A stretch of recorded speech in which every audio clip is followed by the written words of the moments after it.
Aici avem bufnițuța noastră, care ne... cu cuveaua care ne sperie tot timpul. Ia uitați ce pasăre frumoasă. Nu mai da truc.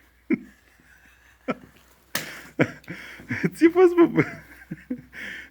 Ce speriat e sărecuț. O să-i dăm drumul imediat. Dar o mai pozăm, că a stat în casă prinsă 2 zile. Și acum am prins-o în casă. Și acum o scoatem afară și o eliberăm. O pasăre foarte frumoasă. Ia uitați.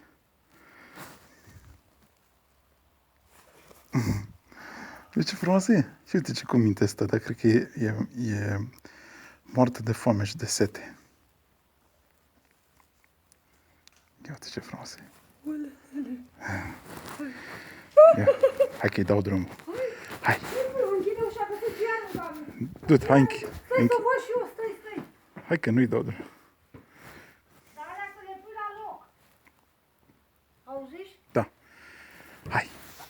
Ia să vedem. Ia. Gata. S-a dus-o? S-a dus. S-a dus după casa lui